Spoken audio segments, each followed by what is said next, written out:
Basically എന്താ പറയുക, ഞാൻ കുറച്ച് സിനിമകൾ ചെയ്തു, അതിനകത്ത് കുറച്ച് ത്രില്ലേഴ്സായിരുന്നു. ഞാൻ ഹ്യൂമർ ചെയ്തിട്ടുണ്ട്, ഫാമിലി ഡ്രാമ ചെയ്തിട്ടുണ്ട്, കോർട്ട് റൂം ഡ്രാമ ഇപ്പോൾ ചെയ്തിട്ടുണ്ട്. ബെഞ്ച് മാർക്കിൻ്റെ ഒരു ഇതെന്താണെന്ന് എനിക്ക് ഇപ്പോഴും മനസ്സിലായിട്ടില്ല. എൻ്റെ പ്രോബ്ലം അതാണ്. അപ്പം ദൃശ്യം ഇറങ്ങിക്കഴിഞ്ഞപ്പോൾ തൊട്ട് ഏത് സിനിമ വന്നാലും ദൃശ്യം പോലെ ആയാലും ഞാൻ പറഞ്ഞാൽ വേറൊരു ദൃശ്യം 1ഉം 2ഉം തമ്മിൽ കമ്പയർ ചെയ്യുന്നത് എനിക്ക് മനസ്സിലാക്കാം. അപ്പം എനിക്കതിപ്പോഴും കൺഫ്യൂസ്ഡ് ആകുക. അതുകൊണ്ട് ഞാൻ ദയവ് ചെയ്ത് പറയാം, എൻ്റെ ബെഞ്ച് മാർക്കും ലെവൽ ക്രോസും തമ്മിൽ കണക്ട് ചെയ്യണ്ട. ലെവൽ ക്രോസ് എന്ന് പറയുന്നത് it's A different film, it's an interesting plot, ഒരു ഡിഫറെൻ്റ് ആയിട്ടുള്ള ഒരു സ്റ്റോറി, അതിനകത്ത് നന്നായിട്ട് പെർഫോം ചെയ്ത ഒരു കുറേ നല്ല ക്യാരക്ടറൈസേഷൻസ് ഉണ്ട് അതിനകത്ത്. അപ്പം അതൊരു പുതിയ ഫിലിം മേക്കറുടെ ഒരു തോട്ടാണ്, അതിനെ നിങ്ങൾ സപ്പോർട്ട് ചെയ്യുക. അപ്പം അല്ലാതെ നിങ്ങളിത് ഈ സിനിമ ജിത്തു ജോസഫിൻ്റെ യൂഷ്വൽ ട്വിസ്റ്റ് മറ്റ് അങ്ങനെയൊന്നും പ്രത്യേകിച്ച് വരരുതേ. ഇതൊരു ഒരു വ്യത്യസ്തമായ ഒരു സിനിമ, ഒരു നല്ലൊരു സിനിമ കാണുക എന്നുള്ള രീതിയിൽ വരിക. അല്ലാതെ ഇതിനകത്ത് ഭയങ്കരമായ ട്വിസ്റ്റുണ്ട്, അല്ലെങ്കിൽ ഭയങ്കരമായ ഹ്യൂമറുണ്ട്, അങ്ങനത്തെ ഒന്നുമില്ല. ഇതൊരു ഡിഫറെൻറ്റ്, അതേ പറഞ്ഞ ഒരു വ്യത്യസ്തമായൊരു സിനിമ എന്ന് കരുതി ഒരു കാര്യമാണ് ഞാൻ പറയുന്നത് ലോകത്തിൽ ഇന്നവർ എന്നൊന്നും അവകാശപ്പെടുന്നില്ല. പക്ഷേ വേറൊരു എക്സ്പീരിയൻസ് ആയിരിക്കും ഈ സിനിമ എന്നാണ് എൻ്റെ വിശ്വാസം. ജിത്തു സാർ, അർഫാസ് നമ്മുടെ ഏറ്റവും വലിയ വിശ്വസ്തനാണ്. താങ്കൾ കൂടെ കുറേ നാളുകളായിട്ടുള്ള വ്യക്തിയാണ്. അദ്ദേഹം ഇൻഡിപെൻഡൻ്റ് ആണ്, അത് ഏറ്റവും സന്തോഷിക്കുന്ന വ്യക്തിയായിരിക്കും താങ്കൾ എന്ന കാര്യത്തിൽ ഒരു സംശയമില്ല. അർഫാസ് പല കഥകൾ പറഞ്ഞു എന്ന് നേരത്തെ പറഞ്ഞല്ലോ, അതിലേതെങ്കിലും കഥ ജിത്തു സാറിന് ചെയ്യണമെന്ന് എന്തെങ്കിലും തോന്നിയിട്ടുണ്ടോ? അർഫാസ് ആഗ്രഹിച്ചു പറഞ്ഞാൽ ഞാൻ കഥകൾ പറഞ്ഞു അല്ല പറഞ്ഞ് എനിക്ക് അർഫാസ് ഒരു നല്ലൊരു തോട്ട് ഒരുക്കി എന്നോട് പറഞ്ഞു. പാവം കഷ്ടപ്പെട്ട് അതൊരു വർക്ക് ചെയ്തുകൊണ്ട് വന്നത് അത് അർഫാസിന് വേണ്ടി തന്നെ. എനിക്കും ഇഷ്ടപ്പെട്ട ഒരു ഹ്യൂമർ ട്രാക്കിലുള്ളൊരു സിനിമയായിരുന്നു, ഒരു ഇൻട്രസ്റ്റിംഗ് കൂടെ. അത് പകുതി വർക്ക് ചെയ്തപ്പോഴത്തേക്ക് അതേ കഥയിൽ വേറൊരു സിനിമ വന്നു മലയാളത്തിൽ. അപ്പം നമുക്ക് എന്ത് ചെയ്യാൻ പറ്റും? വർക്ക് ചെയ്തുകൊണ്ടിരിക്കുകയായിരുന്നു. അപ്പോഴൊരു ദിവസം വിളിച്ചു വന്നു, ഇങ്ങനെ പറഞ്ഞു സാറേ ആ സിനിമ ഉണ്ടോ, അത് ഇത് തന്നെയാന്ന് പറഞ്ഞു. പിന്നെയും എന്നോട് ഓരോ തോട്ടുകൾ പറഞ്ഞു. അതൊക്കെ കുറച്ച് ഐഡിയാസ് ഇങ്ങനെ പറഞ്ഞു. അപ്പോൾ ഇങ്ങനെ ചിലത് പറയുമ്പോൾ ചില ഐഡിയാസ് നമ്മൾ സ്ക്രീൻ പ്ലേ ചെയ്ത് വർക്ക് ചെയ്ത് വരുമ്പോൾ അത് ഭയങ്കരമായിട്ടും അത് നന്നായി വരാം. ചിലത് അത്രയും നന്നായി വന്നെന്ന് വരില്ല, ചിലപ്പോൾ ഡ്രോപ്പ് ചെയ്യേണ്ടി വരും. അങ്ങനെ പലത് പറഞ്ഞ കൂട്ടത്തിൽ എന്നോട് ഇത് പറഞ്ഞപ്പം ഞാൻ ചോദിച്ചു, കുറച്ചുകൂടി ഒന്ന് ഡീറ്റെയിൽ ആയിട്ടൊന്ന് വർക്ക് ചെയ്തിട്ട് എന്നോട് പറയാമെന്ന് ചോദിച്ചു. അപ്പോൾ ഞാൻ പറഞ്ഞു അർഫാസ് ഇത് ഭയങ്കര ഇൻട്രസ്റ്റിംഗ് ആണ്. ആസ് എ ഫിലിം മേക്കർ നിങ്ങൾക്കത് ഭയങ്കര ഒരു break through, you are something different എന്നുള്ളൊരു ഫീല് എനിക്ക് തോന്നി. അത് ചിലപ്പോൾ ഓഡിയൻസിന് കിട്ടുമായിരിക്കും എന്നെനിക്ക് തോന്നി. അത് അല്ലാതെ പിന്നെ അർഫാസ് കൊണ്ടുവരുന്ന ഒരു കഥ ഇഷ്ടപ്പെട്ടാലും എനിക്കിഷ്ടപ്പെട്ട ആഗ്രഹം തോന്നിയാൽ ഞാൻ മിണ്ടായിരിക്കത്തേ ഉള്ളൂ. കാരണം അത് അർഫാസ് ചെയ്യട്ടെ. റാമിന്റെ പ്രൊഡ്യൂസറാണ് ഇതിന്റെ പ്രൊഡ്യൂസർ. ഞാൻ എന്തേ വരാത്തെന്ന് ഓർത്തുകൊണ്ടിരിക്കുവായിരുന്നു. റാമിന്റെ സമയത്തൊക്കെ അർഫാസ് കൂടെ ഉണ്ട്. ആ പ്രൊഡ്യൂസറിലേക്ക് എങ്ങനെ പോയെന്നും കൂടെ അറിഞ്ഞാൽ കൊള്ളാം. ആ പ്രൊഡ്യൂസറിലേക്ക് എങ്ങനെയാണ് പോയത്? അല്ല അത് ഞാൻ തന്നെയാണ്. ഞാൻ പറഞ്ഞു ഏത് സമയത്തായിരുന്നു ഞാനത് മറന്നുപോയി. ദൃശ്യം 2 തെലുങ്ക് ചെയ്തുകൊണ്ടിരിക്കുന്ന സമയത്താണ് ഞാൻ വിളിച്ച് പറയുന്നത്. അപ്പം അന്നത്തെ നമ്മൾ ആസിഫായിട്ടൊക്കെ സംസാരിച്ചു അല്ലേ? ഇല്ല, അതിന് മുമ്പാണ്. അപ്പം ഞങ്ങൾ ആദ്യം പ്രൊഡ്യൂസറോടെ സംസാരിച്ചത്, അത് മറന്നുപോയി. ഞാനാണ് രമേശ് സാറിനോട് പറഞ്ഞത്. അപ്പം അദ്ദേഹത്തിനും കഥ ഇഷ്ടപ്പെട്ടു, അദ്ദേഹം അങ്ങനെയാണത് ഏറ്റെടുക്കാൻ തയ്യാറായത്.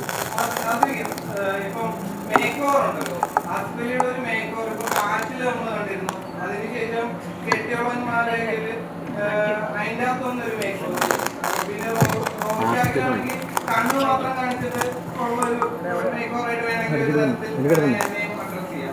ഇതിനകത്ത് പറയുന്നത് മാസങ്ങളോളം പല്ലിയൊക്കെ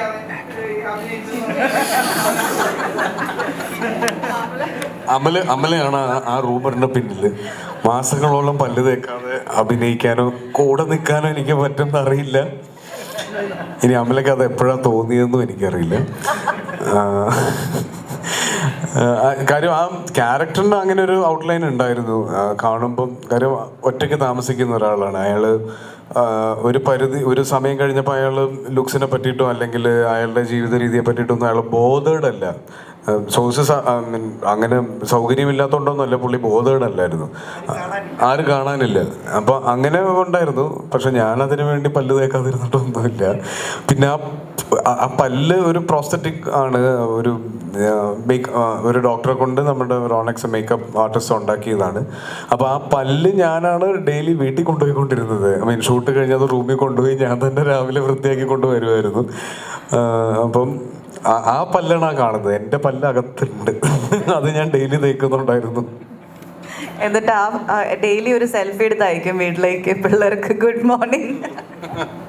അറിയോ, ഒരു ഫിലിം മേക്കറിന്, ഒരു റൈറ്റർക്ക് ഒരു സ്ക്രിപ്റ്റ് എഴുതി ഇങ്ങനെ കൊണ്ടുപോകുമ്പോൾ എങ്ങോട്ട് വേണേലും ആ കഥയെ ട്വിസ്റ്റ് ചെയ്ത് കൊണ്ടുപോകാൻ പറ്റും. അപ്പം ഞാൻ പറഞ്ഞ അത് ആസിഫിനെ പോലെ എല്ലാ ആക്ടേഴ്സും ചിന്തിച്ചു തുടങ്ങണം. പ്രത്യേകിച്ചും അതിന് ഏറ്റവും നല്ല സ്കോപ്പുള്ളൊരു സ്ഥലത്താണ് നമ്മൾ ജീവിക്കുന്നത്, മലയാളം. കാരണം അത് മനസ്സിലാക്കാൻ അത്രയും ബുദ്ധിയും അതിനുള്ള പ്രാപ്തിയുള്ളൊരു ഓഡിയൻസ് ഉള്ള അക്കാര്യത്തിൽ നമ്മൾ ഫിലിം ഇൻഡസ്ട്രി ഭയങ്കര ബ്ലെസ്ഡ് ആണ്. അപ്പം ശരിക്കും അത് ഏറ്റവും കൂടുതൽ ബെനിഫിറ്റ് കിട്ടുന്നത് ഞങ്ങൾ ഫിലിം മേക്കേഴ്സിനാണ്, ഇങ്ങനെ ആക്ടേഴ്സ് ചിന്തിച്ച് ചെയ്യുന്നത്. അമല, അപ്പോൾ സെൻറ് ആൻ്റണീസ് കോളേജിൽ ഒരു ഫംഗ്ഷൻ, അതായത് സിനിമയെ ബന്ധപ്പെട്ട ഒരു ഫംഗ്ഷന് പോയപ്പോൾ അമല ധരിച്ച വസ്ത്രത്തിനെതിരെ, അതായത് വസ്ത്രം മുംബൈ ഡാൻസ് ബാർ അല്ലാന്ന് പറഞ്ഞ് കാസ് ഒരു പ്രസ്താവന നടത്തിയിരുന്നു. അപ്പോൾ അതിനോട് എന്താണ് പ്രതികരിക്കുന്നത്? അതായത് വസ്ത്രധാരണ രീതി മുംബൈ ഡാൻസ് ബാർ അല്ല, ഒരു ക്രിസ്ത്യൻ കോളേജിലെ ഒരു പരിപാടിക്കാണ് വന്നതെന്നുള്ള രീതിയിൽ. അപ്പോൾ അതിനോട് എന്താണ് പ്രതികരണം എന്നറിയാൻ ആഗ്രഹമുണ്ടായിരുന്നു. പ്രത്യേകിച്ച് പ്രതികരണമൊന്നുമില്ല. I wore what I like. And ഞാൻ ഇട്ട ഡ്രസ്സിന് എന്തെങ്കിലും കുഴപ്പമുണ്ടെന്നോ അത് ഇന്നപ്രോപ്രിയേറ്റ് ആണെന്നോ ഞാൻ കരുതുന്നില്ല. മേ ബി അത് ക്യാമറയിൽ കാണിച്ച വിധം ഇന്നപ്രോപ്രിയേറ്റ് ആയിരുന്നിരിക്കാം. ബിക്കോസ് അവിടെ ഉണ്ടായിരുന്ന സ്റ്റുഡൻസിനോ അല്ലെങ്കിൽ I don't feel I wore a wrong dress. But അത് എങ്ങനെയാണോ പോർട്രേ ചെയ്തതെന്നുള്ളത് അത് എൻ്റെ കൺട്രോളിലല്ലല്ലോ. അപ്പോൾ അതിൽ ഐ തിങ്ക് എനിക്ക് I don't have any role to play. അപ്പം അത് ഞാൻ ഇട്ടുവരുന്ന ഡ്രസ്സ് എങ്ങനെ ഷൂട്ട് ചെയ്യണം, എങ്ങനെ കാണണം എന്നുള്ളത് it's not in my control. I think that was inappropriate. But ഞാൻ ഇട്ട dress I don't feel there's anything wrong in that. And കോളേജിൽ പോകുമ്പോൾ that's the message I wanted to give, to be yourself. And I like what I wore what I like. So അത്രേ ഉള്ളൂ. അതിപ്പം അങ്ങനെയായി. നമ്മൾ എന്തിട്ടാലും comment ഇടാമല്ലോ. ഇപ്പം സാരി ഉടുത്താലും അത് എങ്ങനെ പോർട്രേ ചെയ്യുന്നു, അല്ലെങ്കിൽ ഇപ്പം ഇന്ത്യൻ ഡ്രസ്സ് ചുരിദാറോ സാരി ഉടുത്താലും അത് ഐ തിങ്ക് ഓരോരുത്തർ അതിൽ നമുക്ക് പ്രത്യേകിച്ച് കൺട്രോൾ ഇല്ല. അപ്പം അങ്ങനെയുള്ള കാര്യങ്ങളിലേക്ക് I don't really focus because ഞാൻ ഒരു ആക്ടറാണ്. So I want to give my energy in to what I do. ഞാൻ ഇവൻറ്റിന് പോകുമ്പോൾ ഞാൻ ധരിക്കുന്ന ഡ്രസ്സ് ഞാൻ അങ്ങനത്തെ ഡ്രസ്സാണ് ഞാൻ ഇവൻറ്റിന് പോകുമ്പോൾ ധരിക്കുന്നത്. ഞാൻ സാരീസ് കൊടുക്കാറുണ്ട്, സൽവാസ് കൊടുക്കാറുണ്ട്, വെസ്റ്റേൺ ഡ്രസ്സ് കൊടുക്കാറുണ്ട്. എനിക്കെന്താണോ കംഫർട്ടബിൾ, എനിക്കെന്താണോ എൻ്റെ മൂഡ് എന്താണോ അതനുസരിച്ചാണ് ഞാൻ ഡ്രസ്സ് ചൂസ് ചെയ്തത്. പിന്നെ it's all part of this game. Jith sir നേരത്തെ പറഞ്ഞതെന്ന് ഒരു ചോദ്യം കൂടി ചോദിക്കാം. നേരത്തെ പറഞ്ഞല്ലോ ചില ആർട്ടിസ്റ്റുകൾ കഥാപാത്രം പറഞ്ഞ ചില പിന്മാറുന്നു എന്ന് പറഞ്ഞല്ലോ. അത് അവരുടെ എന്ത് അറിവില്ലായ്മയാണ് സാറും ചിന്തിച്ചിട്ടുണ്ടോ? അല്ല, അത് ബേസിക്കലി അവർ ഇമേജ് കോൺഷ്യസ് ആയതുകൊണ്ടാണ്. അതുപോലെ തന്നെ ഈ ചില എനിക്ക് തോന്നുന്നത് കൂടുതലും ആക്ട്രസസ് ആണെന്ന് തോന്നുന്നു, ഞാനിങ്ങനെ ചിരിക്കുവോ അല്ലെങ്കിൽ ഇങ്ങനെ ചെയ്യുമ്പോൾ എൻ്റെ മുഖം ഇങ്ങനെ ആയിപ്പോവോ. ശരിക്കും അങ്ങനെയൊക്കെ പോയി കഴിഞ്ഞാൽ നമ്മൾ ഒത്തിരി നമ്മളെ തന്നെ കൺട്രോൾ ചെയ്യുന്ന പോലെയാവും. അപ്പോൾ ഇമേജ് കോൺഷ്യസ് ആണ് ഇതെല്ലാം. ഇപ്പോൾ ഈ പറഞ്ഞ പോലെ കുറച്ച് പേര് എഴുതുമായിരിക്കും നെഗറ്റീവ് ക്യാരക്ടർ ചെയ്തല്ലോ അങ്ങനെ. പക്ഷേ ഇപ്പോൾ ഉയരയിൽ അങ്ങനത്തെ ഒരു ക്യാരക്ടർ ചെയ്തു, അത് കഴിഞ്ഞ് ആസിഫിന് എന്തെങ്കിലും സംഭവിച്ചോ? ആസിഫ് മുകളിലേക്ക് ഞാൻ ഗ്രാഫ് വളരുകയാണ് ചെയ്തത് ആസ് ആൻ ആക്ടർ. അതും മനസ്സിലാകും. കുറച്ച് പേര് അവിടെ ഇവിടെയൊക്കെ എല്ലാ സൊസൈറ്റിയിലും എല്ലാ കാര്യത്തിനും കുറച്ച് വേറെ രീതിയിൽ ചിന്തിക്കാൻ ആൾക്കാരുണ്ട്. ഇപ്പോൾ ഈ പറഞ്ഞ ഡ്രസ്സിൻ്റെ കാര്യം, സൊസൈറ്റി ഇമ്പ്രൂവ് ചെയ്യുന്നുണ്ട്. സോഷ്യൽ മീഡിയ ഉള്ളതുകൊണ്ട് ചിലപ്പോൾ ഒരു 10 പേര് അവിടെ ഇവിടെ ഇരുന്ന് എഴുതുമായിരിക്കും. അതിൻ്റെ അർത്ഥം സൊസൈറ്റി താഴേക്ക് പോകുന്നല്ല, സൊസൈറ്റി ഇമ്പ്രൂവ് ചെയ്ത് തന്നെ പോകുന്നത്. അതിപ്പോൾ 100 കൊല്ലം കഴിഞ്ഞാലും കുറച്ച് പേര് കാണും. എപ്പോഴും ഉണ്ട്. 100 പേരുണ്ടെങ്കിൽ 100 സ്വഭാവക്കാരാണ്, അത്രയേ ഉള്ളൂ. അപ്പോൾ അത് എന്താ പറയുക, ഞാൻ ബേസിക്കലി ഈ ക്വസ്റ്റ്യനിലേക്ക് വരികയാണെങ്കിൽ ഇമേജ് കോൺഷ്യസ് ആണ്. ഞാനിപ്പോൾ ഇങ്ങനെ ചെയ്ത് കഴിഞ്ഞ് പുറത്തേക്ക് ഇറങ്ങുമ്പോൾ ആൾക്കാരെങ്ങനെ എടുക്കും? ചിലപ്പോൾ കുറച്ച് പേര് അത് എടുക്കും, മനസ്സിലാക്കാവുന്നവർക്ക് അത് മനസ്സിലാവും, അത്രയേ ഉള്ളൂ. അത് നോക്കരുത്. ആ ഇമേജ് കോൺഷ്യസ് ആകാതെ ആർട്ടിസ്റ്റ് വന്ന് നല്ല രീതിയിൽ പെർഫോം ചെയ്ത് ചെയ്യുന്ന ഒരു അത് ആയി വരുന്നുണ്ട്. ഇപ്പോൾ എനിക്ക് വേണേൽ കുറേ പുതിയ ജനറേഷൻ വരുന്ന പിള്ളേരൊക്കെ കുറച്ച് തയ്യാറാവുന്നുണ്ട്. പക്ഷെ ചിലർക്ക് ഇപ്പോഴും ഒരു മടിയുണ്ട്. അത് മാറ്റിയാൽ അവർക്ക് നല്ലത്. പിന്നെ സമീപിക്കുമോ? അവരിപ്പോൾ സാർ ഒരു കഥ പറഞ്ഞിട്ട് അവർ ഇതിന് പിന്മാറി പിന്നീട് സാറ് സമീപിക്കും അവരെ? ഇല്ല, കാരണം ഞാൻ ഇതിനെ ഒന്ന് പോയിട്ട് ഇതാണെങ്കിൽ പിന്നെ അല്ല, ഞാൻ അങ്ങനെ ഞാൻ എഴുതി തള്ളുകയല്ല. ഞാൻ പറഞ്ഞാൽ അപ്പം ഇനിയിപ്പോൾ ആ വ്യക്തിക്ക് പറ്റുന്ന ഒരു ക്യാരക്ടർ വന്നാൽ അത് പിന്നെ അതിൻ്റെ സെൽഫിഷ്നെസ്സാണ്. ഞാൻ പോവും, എനിക്ക് ആവശ്യമുണ്ടെന്ന് തോന്നിയാൽ. അല്ലേ ഞാൻ ചെല്ലത്തില്ല. കാരണം നമ്മളൊരു ഐറ്റമായിട്ട് ചെല്ലുവാണ്. അപ്പം അവരെ നോക്കേണ്ടതിൻ്റെ പെർഫോം ചെയ്യാനുള്ള സാധ്യതയെക്കുറിച്ചാണ്. അതാണ് ഒരു ആക്ടർ നോക്കേണ്ടത്. അല്ലാതെ എനിക്ക് എങ്ങനെയായിരിക്കണം, അയ്യോ എനിക്ക് അങ്ങനെ ആവാൻ പറ്റത്തില്ല, അല്ലെങ്കിൽ എനിക്ക് എന്താ പറയുക ഇല്ലീഗൽ റിലേഷൻഷിപ്പ് ഉള്ളൊരു ക്യാരക്ടർ ആവാൻ പറ്റത്തില്ല, അല്ലെങ്കിൽ പണ്ട് ഏതോ ഒരു ഇതിനകത്ത് പ്രോസ്റ്റിറ്റ്യൂട്ടായിട്ട് ചെയ്യാൻ ഞാനില്ല, അങ്ങനെയൊക്കെ ചിന്തിക്കരുത്. ഇതെല്ലാം ക്യാരക്ടറല്ലേ, അത്രേ ഉള്ളൂ. അപ്പം ചെല്ലാത്തതിൻ്റെ കാരണം എന്താ പറയുക, അവരുടെ സിനിമയോടുള്ള അവരുടെ അപ്രോച്ച് എനിക്ക് മനസ്സിലായി. ദേ ആർ നോട്ട് പാഷനേറ്റ് എന്നൊരു ഫീലിംഗ് വന്നു. ഫെയിമോ അല്ലെങ്കിൽ ലൈം ലൈറ്റോ മാത്രമാണ്. അങ്ങനെ ആകുമ്പോൾ അതിനകത്തൊരു ഇതുണ്ട്. അതൊരു ഇതായിരിക്കാം.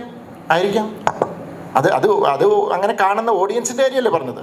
അതിപ്പോൾ നമുക്കൊന്നും ചെയ്യാൻ പറ്റത്തില്ലോ. അതേപോലെ അങ്ങനെയുള്ള ആൾക്കാരുണ്ട്, അല്ലാതെ അതിന് പോസിറ്റീവായിട്ട് എടുക്കുന്ന ആൾക്കാരുണ്ട്.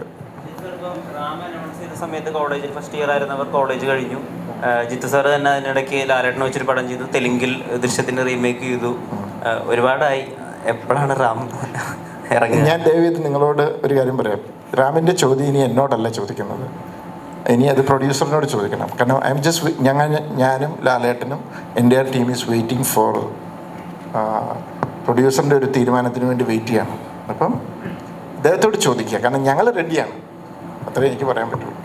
ആസിക, നേരത്തെ അമല മാം സിനിമാറ്റോഗ്രാഫറിനെ പറ്റി പറഞ്ഞു. അപ്പോൾ തീർച്ചയായിട്ടും അദ്ദേഹത്തിനെ പറ്റി പറയണം. കാരണം ടീസർ കണ്ടപ്പോൾ തന്നെ എനിക്ക് ഭയങ്കര അത്ഭുതമായിട്ട് തോന്നി. കാരണം നല്ല ഗംഭീരമായിട്ടുള്ള ഷോട്ട്സ് കാണിക്കുന്നുണ്ട്. അത് എടുത്തു പറയുകയാണെങ്കിൽ ആ ഒരു ഗുഹ അല്ലെങ്കിൽ ആ റെയിൽവേ ട്രാക്ക്, അത് ആസിഫ നടന്നു വരുന്ന ആ ഒരു ഷോട്ട്, അപ്പം എനിക്കൊരു ഡൗട്ട് തോന്നി അന്നേരം. അതായത് ഈ സിനിമയിലെ ഏറ്റവും മികച്ച ഷോട്ടുകൾ കൂട്ടി വെച്ച് ടീസർ ഉണ്ടാക്കിയതാണോ, അല്ലെങ്കിൽ സിനിമയിലുടനീളം ഇത്തരത്തിലുള്ള ഷോട്ട്സ് ഒരുപാട് ഉണ്ടായിരിക്കുമെന്ന്. അപ്പോൾ ആസിഫ സിനിമാറ്റോഗ്രാഫിയിൽ എത്രത്തോളം സാറ്റിസ്ഫൈഡ് ആണ്? ഈ സിനിമാറ്റോഗ്രാഫർ ജഡ്ജ് ചെയ്യുന്നത് സിനിമയ്ക്ക് ആവശ്യമുള്ളത് മാത്രം ഷൂട്ട് ചെയ്യുന്ന ആളാണ് നല്ല സിനിമാറ്റോഗ്രാഫർ എന്നാണ് ഞാൻ വിശ്വസിക്കുന്നത്. അതിൻ്റെ അകത്ത് സിനിമാറ്റോഗ്രാഫറിൻ്റെ കഴിവ് കാണിക്കാനല്ല, അതിൻ്റെ അകത്ത് ഞാനൊരു കുറേ ഗിമ്മിക്സ് കാണിക്കാം. ചിലപ്പോൾ അത് ഡിമാൻഡ് ചെയ്യുന്ന സിനിമകളുണ്ടാവും. ഞാൻ വിശ്വസിക്കുന്നത് ഈ ഡയറക്ടർ എങ്ങനെയാണോ ഈ സിനിമ നറേറ്റ് ചെയ്യാൻ ആഗ്രഹിക്കുന്നത് അതിനെ സപ്പോർട്ട് ചെയ്യുന്ന, അല്ലെങ്കിൽ അത് ഒരു ടേസ്റ്റ്ഫുള്ളി ചെയ്യുന്ന ആളായിരിക്കണം നല്ല സിനിമാറ്റോഗ്രാഫർ. അപ്പുവിനെ ഞാൻ ഇതിൽ മെൻഷൻ ചെയ്യാനുള്ളൊരു കാരണം, ഈ സിനിമയെ അപ്പു മനസ്സിലാക്കി ഈ ഒരു മാജിക്കൽ ഫീൽ ഈ സിനിമയിൽ കൊടുക്കുക. ഒരു ഇമാജിനറി വേൾഡ് നമ്മൾ പറയുമ്പോൾ അതിനെവിടെയൊക്കെയോ ഒരു പ്രത്യേകതകൾ, ഒരു അസ്വാഭാവികത തോന്നണം, എന്നാൽ അത് ഭയങ്കര ഗിമ്മിക്കായിട്ട് തോന്നരുത് എന്നുള്ളത് കൃത്യമായ ഒരു ലൈനിലൂടെ അപ്പു പോയിട്ടുണ്ട്. പിന്നെ ആ ലൊക്കേഷൻ ഒരു പുതിയ സ്ഥലമാണ്. അപ്പോൾ നമുക്കത് കാണുമ്പോൾ അതിലെ എല്ലാ ഫ്രെയിംസും നമുക്ക് ഭയങ്കര ബ്യൂട്ടിഫുൾ ആയിട്ട് തന്നെ തോന്നും. അത് തന്നെയായിരുന്നു അർഫാസിൻ്റെ ഉദ്ദേശവും. ഈ കഥ നടക്കുന്നത് എവിടെയാണെന്നോ ഏത് ജോഗ്രഫി ആണെന്നോ ഒന്നും ഓഡിയൻസിന് മനസ്സിലാവരുത്. എന്നാൽ ഇതൊരു മലയാള സിനിമയാണോ എന്ന് ചോദിച്ചാൽ ഇതൊരു ഒരു ഇൻ്റർനാഷണൽ സിനിമ, അതായത് നമ്മൾ റെപ്രസെൻ്റ് ചെയ്യാൻ ആഗ്രഹിക്കുന്ന മലയാളത്തിൽ നിന്നുള്ള ഇതൊരു മലയാള സിനിമയാണ് പുതിയൊരു സ്റ്റൈലിൽ പറയുന്നത്. അപ്പോൾ ആ ഒരു പുതുമ എല്ലാ രീതിയിലും കൊണ്ടുവരാൻ ശ്രമിച്ചിട്ടുണ്ട്. അതേപോലെ ആസിഫ് അലിയുടെ എന്നുള്ള രീതിയിൽ മൾട്ടി ലാംഗ്വേജിൽ വരുന്ന ഒരു ആദ്യത്തെ ഒരു സിനിമയാണ്. അപ്പം ഇപ്പോഴാണെങ്കിൽ തമിഴ് ഓഡിയൻസ് മലയാള സിനിമ, അത് ഏത് നടൻ്റെ ആണെങ്കിലും നല്ല കഥകൾ, നല്ല കോണ്ടന്റ് ഉണ്ടെങ്കിൽ സ്വീകരിക്കുന്ന ഒരു കാലഘട്ടമാണ്. അപ്പം അത്തരത്തിൽ എത്രത്തോളം ഒരു എക്സ്പെക്റ്റേഷൻ ഉണ്ട്? നമ്മൾ ഓരോ പ്രാവശ്യവും നമ്മുടെ സിനിമകളുടെ പ്രൊമോഷനായിട്ടും കേരളത്തിൻ്റെ പുറത്ത് പോകുമ്പോൾ ആളുകൾ പറയുന്നത് കേരളത്തിൽ നിന്ന് വരുന്ന മലയാള സിനിമയ്ക്ക് പ്രഡിക്റ്റബിലിറ്റി ഇല്ല എന്നുള്ളതാണ്. അവിടെ നിന്ന് വരുന്ന സിനിമകൾ ഇത്തരത്തിലായിരിക്കും. അല്ലെങ്കിൽ നമ്മൾ തമിഴ് സിനിമ എന്ന് പറയുന്ന പോലെ, തെലുങ്ക് സിനിമ എന്ന് പറയുന്ന പോലെ ഒരു ഐഡൻറ്റിറ്റി ഇല്ല മലയാള സിനിമയ്ക്ക്. ഇവിടെ നിന്ന് ഓരോ പ്രാവശ്യം പോയി അവിടെ ആളുകൾ ശ്രദ്ധിക്കുന്നത് ഓരോ രീതിയിലുള്ള സിനിമയാണ്. അപ്പം തലവിന് ശേഷം എനിക്കിനി വരാൻ പോകുന്ന റിലീസ് അവിടെ ആരെങ്കിലും കാണുന്നുണ്ടെങ്കിൽ അവർക്ക് തലവനിൽ നിന്ന് എൻറ്റയർലി ഡിഫറെൻ്റ് ആയ ഒരു സിനിമ കൊടുക്കാൻ പറ്റുന്നതിൻ്റെ ഒരു എക്സൈറ്റ്മെൻ്റ് ഉണ്ട്. അത് നമ്മുടെ സിനിമയുടെ ഒരു വളർച്ച ആളുകൾ ശ്രദ്ധിക്കുമ്പോൾ അവർക്ക് കിട്ടുന്ന ഒരു സന്തോഷമായിരിക്കും ആ ഒരു ഡിഫറൻസ് എന്ന് പറയുന്നത്. 2018 അവൻ്റെ ഇത് മൈക്ക് പേടിച്ചു. അല്ല, ഇക്കൊക്കെ അറിയാലോ, ഞാൻ ഫാൻ ബോയ് ആയതുകൊണ്ട് ചുമ്മാ തമാശ പറഞ്ഞു. ഓക്കെ. 2018 ഇക്ക ഉണ്ടായിരുന്നു. അത് ഇന്ത്യ ഒട്ടാകെ ഈവൻ ഓസ്കാറിൽ വരെ പോയൊരു സിനിമയാണ്. അപ്പം അതിൽ അഭിനയിച്ച ഒരു ആക്ടർ എന്നുള്ളൊരു നിലയ്ക്ക് ഇപ്പം മൾട്ടി ലാംഗ്വേജ് അല്ലെങ്കിൽ വേറെ ലാംഗ്വേജിലൊക്കെ ചേട്ടന് കോൺഫിഡൻസ് ഇല്ല എന്ന് പറഞ്ഞിട്ടുണ്ട്. അപ്പം അതിൻ്റെ ഒരു ആവശ്യം ഇനി ഇല്ലല്ലോ, കാരണം ഇപ്പം ഇന്ത്യ ഒട്ടാകെയുള്ള ആൾക്കാരൊക്കെ കണ്ട്. കോൺഫിഡൻസ് ഇല്ലെന്ന് പറഞ്ഞത്, എനിക്ക് മലയാളത്തിൽ നിന്ന് ഞാൻ പോയി മലയാള സിനിമയെ റെപ്രസെൻ്റ് ചെയ്ത്, അല്ലെങ്കിൽ അവിടെ നിന്ന് വന്നൊരു ആക്ടറാണെന്ന് പറയുമ്പോൾ എനിക്ക് അവിടെ കിട്ടേണ്ടത് അങ്ങനെ ഒരു വേഷമായിരിക്കണം എന്നൊരു ആഗ്രഹമുണ്ട്. പിന്നെ എൻ്റെ ഒരു സിനിമ കണ്ട്, എൻ്റെ ഒരു ക്യാരക്ടർ കണ്ട് അവിടുത്തെ ആളുകൾ മനസ്സിലാക്കിയതിന് ശേഷമായിരിക്കണം അവിടെ പോകണം എന്നുള്ളതുകൊണ്ട്. ഇപ്പം ഈ വിളികളൊക്കെ വന്ന സമയത്ത് അതിനേക്കാൾ നല്ല മലയാള സിനിമ എനിക്ക് ഇവിടെ കിട്ടുന്നുണ്ടായിരുന്നു. അതുകൊണ്ടാണ് പോകാതിരുന്നത്. ഒന്നാമത് എന്നാ എൻ്റെ പ്രോബ്ലം എന്ന് വെച്ച് കഴിഞ്ഞാൽ, അല്ല, എൻ്റെ ഒരു കാര്യം ഞാൻ പറയാം. എൻ്റെ ഒരു ഇത് വെച്ചിട്ട് ഇപ്പോൾ ആരെങ്കിലും എന്തെങ്കിലുമൊക്കെ ചെയ്യുന്നുണ്ടാവും. ഇപ്പം ആ യൂണിവേഴ്സ് എന്നുള്ളൊരു പരിപാടി നടക്കുന്നുണ്ട്. അപ്പം ഞാനും ഒരു യൂണിവേഴ്സ് അടിച്ചേക്കാം എന്നോർത്ത് എൻ്റെ പ്രോബ്ലം എന്ന് വെച്ചാൽ, ഞാനൊരു കഥ കിട്ടിക്കഴിഞ്ഞാൽ ആ കഥയെ അപ്രോച്ച് ചെയ്യുകയാണ്. ഓക്കെ, ആ കഥ എങ്ങനെ പറയാം എങ്ങനെ കുറച്ചൊന്ന് ഡിഫറെൻ്റ് ആക്കാം, അല്ലെങ്കിൽ എങ്ങനെ അതിനകത്ത് ഇമോഷൻസ് വർക്ക് ചെയ്തെടുക്കാം എന്ന് മാത്രമേ ഞാൻ ചിന്തിക്കാറുള്ളൂ. അതായത് ആ ക്യാരക്ടറോട് ഈ ക്യാരക്ടറോട് എടുത്തിട്ട് ഇത് യൂണിവേഴ്സാക്കി ഞാൻ അങ്ങനെ ചിന്തിക്കുന്നില്ല. അത് എൻ്റെ കുഴപ്പമായിരിക്കാം, എനിക്കറിയില്ല. എന്നോട് എൻ്റെ മോള് ചോദിച്ചു, ഇത് ശരിക്കും ഈ ഇങ്ങനെ ഇതിലൊക്കെ വന്നപ്പം സാമലക്സ് മറ്റേ കൂബനിലെ ഇത് CBIന്ന് നമ്മുടെ സേതുരാമയ്യര് ഇവരായിരുന്നു. അപ്പം ഞാൻ പറഞ്ഞു അല്ല അത് എൻ്റെ ക്യാരക്ടർ അല്ല എങ്കിലും ഇങ്ങനെയൊക്കെ പറഞ്ഞു. ഞാൻ പറഞ്ഞു എനിക്ക് കിട്ടുന്നില്ല, എനിക്കങ്ങനെ ആലോചിക്കാൻ പറ്റുന്നില്ല. ഓരോ കഥയും ഞാനിങ്ങനെ ഇത് ചെയ്തു തോന്നുന്നു. ആ പടം ഒരു സെക്കൻഡ് പാർട്ട് ചെയ്തത് ദൃശ്യത്തിൻ്റെയാണ്. അതിങ്ങനെ കറക്റ്റ് ഒരു ഇത് വന്നപ്പോൾ ആ ക്യാരക്ടറിനെ ഞാൻ കണ്ടിന്യൂ ചെയ്തു. ഇനിയിപ്പോൾ നാളെ കൂമനൊരു ഇതുണ്ടാവുമോ എനിക്കറിയില്ല. ചിലപ്പോൾ ഒരു നല്ല ഐഡിയ വന്നാൽ ചിലപ്പോൾ ഉണ്ടാവുമായിരിക്കും. അല്ലാതെ അവിടുന്ന് കൂമൻ്റെ മീൻസ് ആ ക്യാരക്ടറിനെ എടുത്തു ഈ ക്യാരക്ടറിനെ എടുത്തു ഞാനിങ്ങനെ അന്നവരെ അങ്ങനെ ഒരു ഐഡിയ ഒന്നും പോകുന്നില്ല, അങ്ങനെയൊന്നും ഞാൻ ചിന്തിക്കുന്നില്ല. അതാണ് എൻ്റെ പ്രശ്നം. നിങ്ങൾ ആരെങ്കിലും ഒന്ന് ഇതൊരു സ്ക്രിപ്റ്റ് ഇത് സ്ക്രിപ്റ്റ് ഉണ്ടാക്കണ്ടേ? ഏറ്റവും വലിയ ബുദ്ധിമുട്ട് അവിടെയാണ്. നമുക്ക് ചുമ്മാ ഇരുന്ന് പറയാം അവിടെ ഇരുന്നുണ്ട്. ഞാനിപ്പോൾ പുറത്തുനിന്ന് സ്ക്രിപ്റ്റ് എടുക്കുന്നുണ്ട്. അയ്യോ ദൈവം ഇത് പറഞ്ഞാൽ തുടങ്ങും ഒരബദ്ധം പറ്റി. അല്ല ഞാൻ ഇങ്ങനത്തെയൊക്കെ ഐഡിയ ക്യാരക്ടർ എല്ലാം കൂടെ ഒരു ഐഡിയ വരുവാണെങ്കിൽ ചെയ്യാം. കാരണം ദൃശ്യം 2ൻ്റെ സമയത്ത് ഒരബദ്ധം പറ്റി. 3ക്ക് എവിടെയോ കഥയുണ്ടെങ്കിൽ ഞാൻ തമാശയായിട്ട് അടിച്ചു. അത് കഴിഞ്ഞപ്പം എൻ്റെ മെയില് ആക്ച്വലി ബ്ലോക്ക്ഡായി. സീരിയസ്ലി ആ മെയില് ബ്ലോക്ക്ഡായി. അത് കഴിഞ്ഞപ്പോഴാണ് ഞാനിത് മറന്നുപോയി. അത് കഴിഞ്ഞപ്പോൾ ആരാണ്ട് പറഞ്ഞു സാറ് തന്നെ എനിക്ക് അതിനകത്ത് ആ ടൈം ലൈൻ വെച്ചിട്ട് കാണിച്ചു തന്നപ്പോൾ ഞാൻ ശരിയാ ഞാനൊരു തമാശയായിട്ട് പറഞ്ഞതാണ്. പക്ഷെ ഞാനിങ്ങനെ ചിന്തിക്കുന്നില്ല. അതാണ് പ്രശ്നം. ഇതിൻ്റെ പേരിൽ ആരും അയക്കണ്ട കേട്ടോ. ഏത് പ്രൊഡക്റ്റ് നമ്മൾ ഇൻട്രൊഡ്യൂസ് ചെയ്യുമ്പോഴും അതിൻ്റെ മാർക്കറ്റിങ്ങിന് അതിൻ്റേതായ എഫേർട്ട് എടുക്കണം എന്ന് വിശ്വസിക്കുന്ന ഒരാളാണ് ഞാൻ. എൻ്റെ സിനിമ ഏറ്റവും കൂടുതൽ ആളുകളിലേക്ക് റീച്ച് ചെയ്യണം, അല്ലെങ്കിൽ ആ സിനിമ കാണാനൊരു തോന്നലുണ്ടാക്കണം എന്നുള്ളത് നമ്മുടെ മാർക്കറ്റിങ്ങിൻ്റെ വലിയൊരു അത്യാവശ്യമുള്ളൊരു അതാണ് മാർക്കറ്റിംഗ് ഉദ്ദേശിക്കുന്നത്. അപ്പോൾ അത് എല്ലാ സിനിമയ്ക്കും ചെയ്യുന്നുണ്ട്. പ്രത്യേകിച്ച് ഇത്തരത്തിലുള്ളൊരു സിനിമ വരുമ്പോൾ നമ്മളൊരു പുതിയ നരേറ്റീവ് ഉള്ളൊരു സിനിമയാണ്. അപ്പോൾ ഇതിനകത്ത് ട്രെയിലറൊക്കെ കാണുമ്പോൾ കിട്ടുന്നൊരു മൂഡുണ്ടല്ലോ, ആ മൂഡ് വെച്ചിട്ട് ഈ സിനിമയ്ക്ക് ആളെ കൊണ്ടുവരണമെങ്കിൽ ആളുകളിലേക്ക് കൂടുതൽ എത്തിക്കണമെങ്കിൽ നമ്മളൊരു എഫേർട്ട് വേണം. പിന്നെ ഇൻഡസ്ട്രി വലുതാവുകയാണ്. ഒരുപാട് നല്ല സിനിമകൾ വരുന്നു. ഇപ്പം ഈ വർഷം എടുക്കുമ്പോൾ ഈ വർഷം ഇറങ്ങിയ എല്ലാ സിനിമകളും അത്യാവശ്യം ഒരു എബോ ആവറേജ് ലെവലിൽ അഭിപ്രായങ്ങൾ നേടിയ സിനിമയാണ്. അപ്പോൾ അങ്ങനെ ഒരു വലിപ്പം ഇൻഡസ്ട്രിക്കും ഫീൽ ചെയ്യണം എന്നൊക്കെ ഉള്ളതുകൊണ്ടാണ് ഇങ്ങനെ എഫേർട്ട് ഇട്ട് മാർക്കറ്റ് ചെയ്യുന്നത്. ആസിഫ് അലി മലയാളികൾ എവിടെയുള്ളവരെല്ലാവരും ഇഷ്ടപ്പെടുന്ന നടൻ തന്നെയാണ്. അതിലൊന്നുകൂടി പേര് തെളിയിച്ചാണ്. ഇപ്പം നമുക്ക് ഏറ്റവും സന്തോഷം ദുബായിൽ ഇപ്പോൾ താങ്കളുടെ പേര് ഒഴുകി നടക്കാൻ തുടങ്ങിയാണ് എന്ന് ഞങ്ങൾ കേട്ടിരുന്നു. അതുമായിട്ടുള്ള കാര്യങ്ങൾ എന്താണ്? അല്ല ഞാനും അറിഞ്ഞു, എനിക്കും സന്തോഷമുള്ളൊരു കാര്യമാണ്. ഒത്തിരി അഭിമാനം തോന്നി. അപ്പോൾ അതിൻ്റെ താഴെ ഒരു കോമൻറ്റ് എന്നാൽ പിന്നെ ഇവനൊരു ചില്ലുകൂട്ടിലിട്ട് പുണ്യാളനായിട്ട് പ്രഖ്യാപിക്കുന്നു. അപ്പോൾ അതും എല്ലാം ഇതിൻ്റെ ഭാഗമാണ്. അങ്ങനെ ഒരാൾക്ക് തോന്നി, അത് ഒരുപാട് സന്തോഷം. ഇല്ല, ഞാനും അത് ന്യൂസിലൂടെയാണ് അറിയുന്നത്. എനിക്കും അദ്ദേഹത്തിന് ഒരുപാട് പരിചയമുണ്ട്. പക്ഷെ അങ്ങനെ ഒരു കാര്യം ചെയ്യുന്നു എന്നുള്ളതൊന്നും എനിക്ക് അറിയില്ലായിരുന്നു. അത് ഞാനും കേട്ടപ്പോൾ എനിക്കും തോന്നി അത് കുറച്ച് ഓവറായി പോയില്ലേ.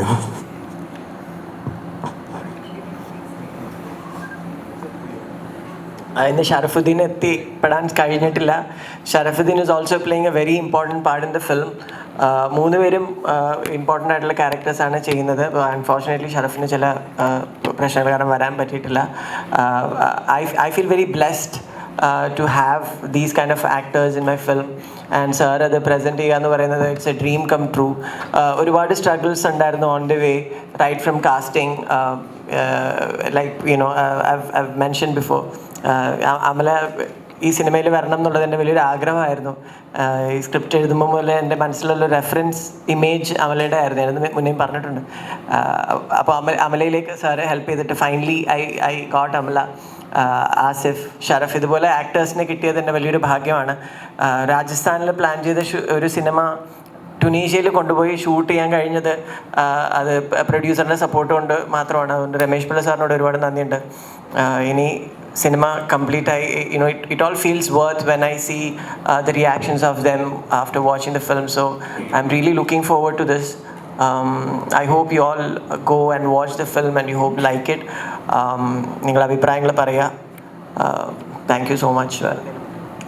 Thank you. അപ്പം തീർച്ചയായിട്ടും ഞാൻ എപ്പോഴും പറയാറുള്ളതാണ്, മീഡിയയുടെ സപ്പോർട്ട് ഒരു സിനിമയുടെ വിജയത്തിന് എത്ര അത്യാവശ്യമാണെന്നുള്ളത് എന്നെപ്പോലെ അല്ലെങ്കിൽ എന്നേക്കാൾ നന്നായിട്ട് നിങ്ങൾക്കറിയാം. അപ്പോൾ നിങ്ങൾ ഇതുവരെ തന്ന സപ്പോർട്ടിനേക്കാൾ കൂടുതൽ സപ്പോർട്ട് ഈ സിനിമയ്ക്ക് കിട്ടുമെന്ന് പ്രതീക്ഷിക്കുന്നു. ഇതൊരു നല്ല സിനിമയാണെങ്കിൽ മാക്സിമം ആളുകളിലേക്ക് എത്തിക്കുക. സിനിമകൾ നന്നാവുമ്പോഴാണ് നമ്മുടെ ഇൻഡസ്ട്രി വലുതാവുന്നത്. നമ്മുടെ ഇൻഡസ്ട്രി വലുതാവുമ്പോൾ നമുക്ക് എല്ലാവർക്കും അത് ബെനിഫിഷ്യലാണ്. നമുക്ക് എല്ലാവർക്കും ഒരുമിച്ച് നന്നാവാൻ പറ്റട്ടെ എന്ന് ആശംസിക്കുന്നു. Thank you so much.